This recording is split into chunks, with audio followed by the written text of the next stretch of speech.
I'm Hannah Kaplan, and this is the WCS Wild Audio Podcast, where you'll find reported audio stories covering the latest news and newsmakers from the Wildlife Conservation Society's Global Conservation Program, Zoos and Aquarium, and their many partners. We've got a great show today, so let's get to it.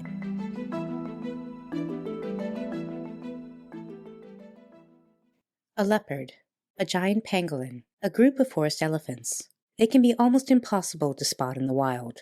But in February, WCS and wildlife photographer Will Burrard-Lucas released a series of high-definition camera trap photos of these species and more from the Republic of Congo's Nouabalé-Ndoki National Park. The hope is that sharing these remarkable pictures of rarely seen animals in their natural environment will inspire people to protect them. In honor of Endangered Species Day on May 16th, WCS Wild Audio's Dan Rosen has the story of how this was done. As you enter the rainforest, it is almost like entering a different world, sort of overwhelmed by the sounds, the insects and the wildlife that you can hear but you can't see. And so you get this sense that you are surrounded by animals. You see signs of them everywhere, from footprints and spoor and droppings, their sounds, but it's always out of sight. In 2023, photographer Will Burrard-Lucas went to Congo's Nouabalé-Ndoki National Park to collaborate with WCS on a photo project. There are no roads in Ndoki. As Will describes, it's primarily dense rainforest, and you can spend years there and not see many of the park's extraordinary species. But with this project, Will and the team were able to bring these animals to the public like never before, using some unique remote sensor cameras.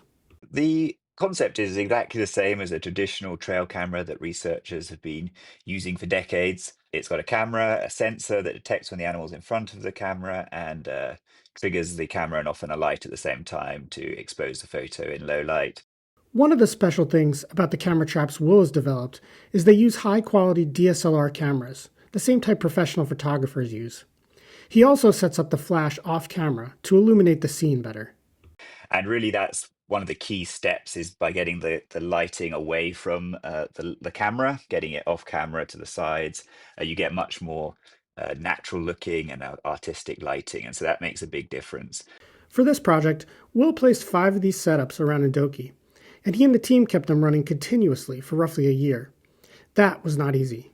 Oh, there were quite a few challenges. The first was getting the heavy gear in place. With no roads, everything had to be hauled in by hand and dug out canoe.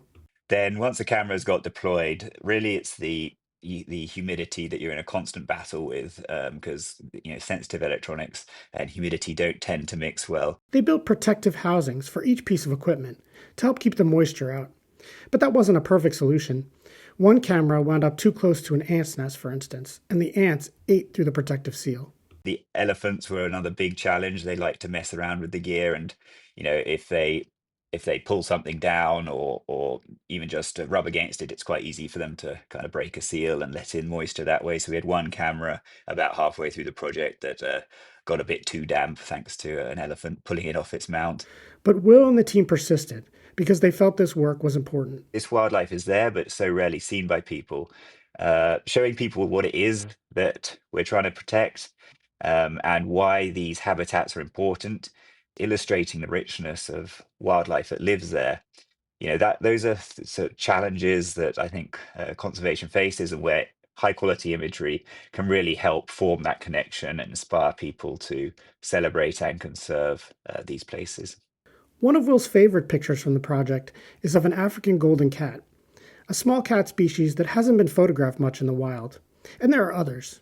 The one that stands out was the leopard, as a sort of apex predator in these parts. And, these charismatic predators are just, so beautiful. And so certainly that was probably the animal that I most was hoping to capture. And in the end, the picture that we did get was just, the individual that we captured was such a spectacular specimen and so different to the leopards that I was more commonly photographing in East Africa, that are much, more slender and slight than this hulking rainforest specimen. So both the challenge of photographing him and the relief of getting that photo, and just what a spectacular specimen he was, really was a big highlight of the project. You can see a selection of the images on our website, at wcs.org/rainforest. For WCS Wild Audio, I'm Dan Rosen. Today's episode was produced and reported by Dan Rosen, with help from Hannah Kaplan and Nat Moss. The WCS Wild Audio Podcast is a production of the Wildlife Conservation Society. Stay tuned for our next episode, and don't forget to follow, rate, and review the show wherever you get your podcasts.